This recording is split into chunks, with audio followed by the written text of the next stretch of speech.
Hey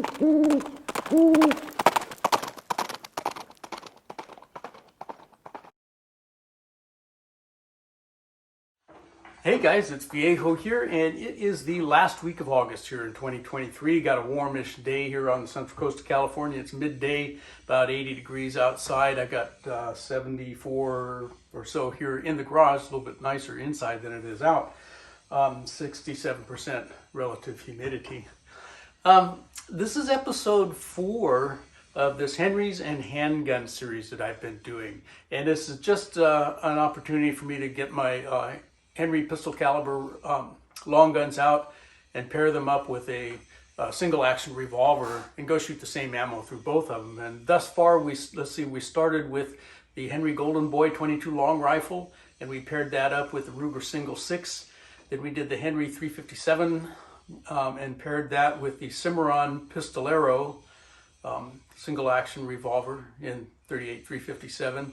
Then we did the Uberti 4440 with another Cimarron revolver in that same caliber, 4440 or 44 W2F if you prefer. And today we're going to do the Henry 44 rifle and pair that with the Ruger Super Blackhawk, and they're both sitting over here. Let's go take a look at those two. And both of these firearms have been cleared before the video. There is no ammunition anywhere in sight, and certainly not in the firearms. All right, let's kind of just do a quick walk around here. You can see my messy bench and shop.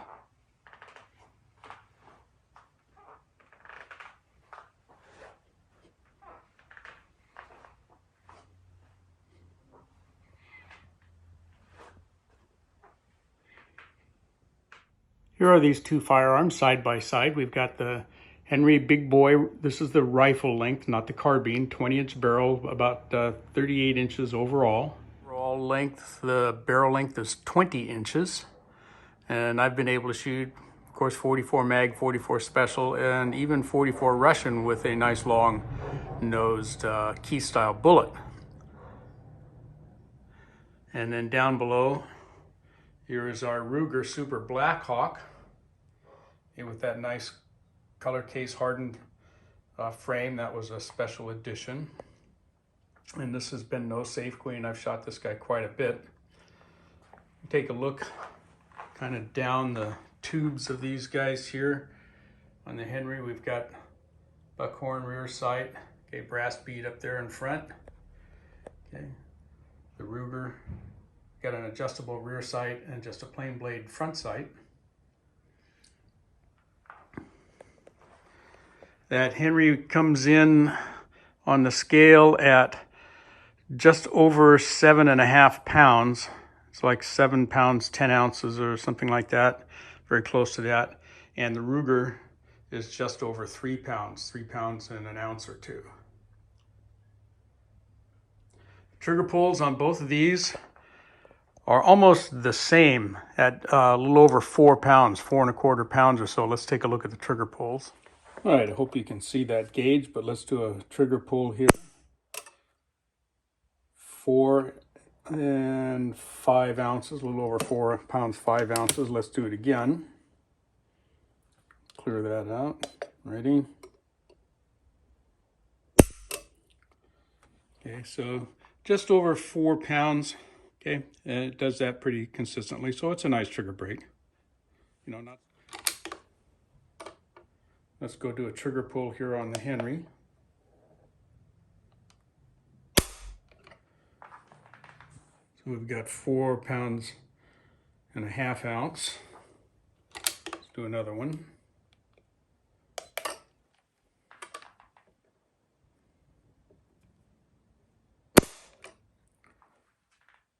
£4 pounds, 2.3. So, you know, very similar to the trigger pull on the Ruger, which makes it nice. Okay, we expect the same break on both those, and that's handy. All right, so that's how those two stack up with a couple of their measurements.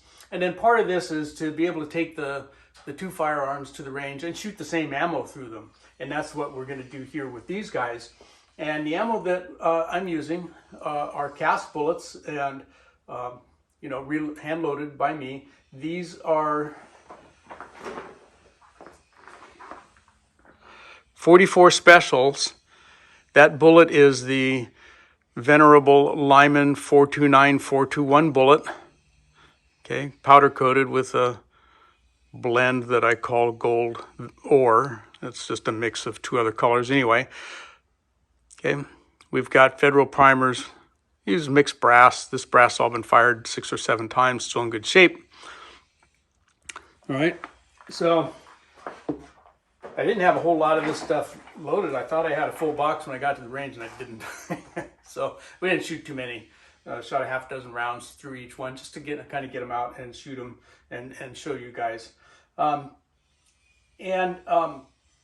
take a look at a little bit of range footage. This is not going to be a long video. I did take them to the new range where I can shoot outdoors, and I enjoyed that. I put that Henry on a block, and I shouldn't have done that. I shoot that better off my shoulder than I did off that block on that particular day, which was just a few days ago. The Super Blackhawk, very nice revolver. Both of those are stock. The only thing I've done to either one of them is on the Ruger. I needed to polish out the forcing cone a little bit. It was kind of rough, and it would tend to shave a little bit of lead even off my powder-coated bullets and leave some lead in that forcing cone. But following some instruction from a good friend, okay, I got that polished up pretty nicely, and it still leaves a tiny, tiny bit, but I mean, nothing that a bronze brush doesn't pull off with a couple of swipes. It really helped a lot.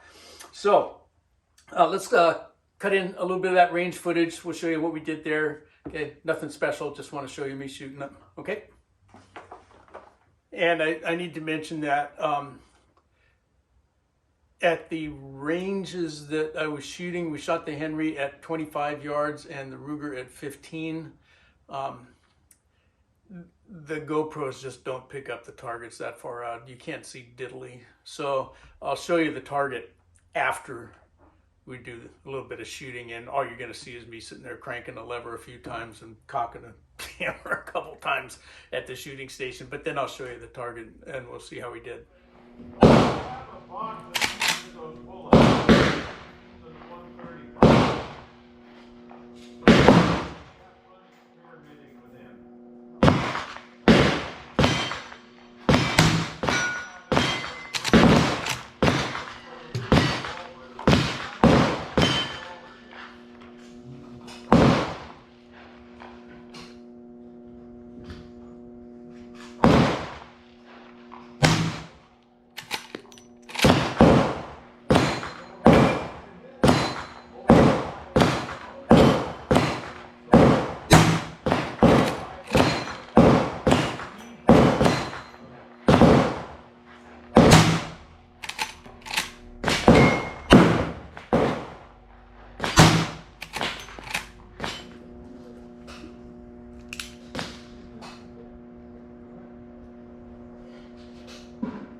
Okay, there we go with 5 rounds with the Henry. I had that was with the Super Blackhawk.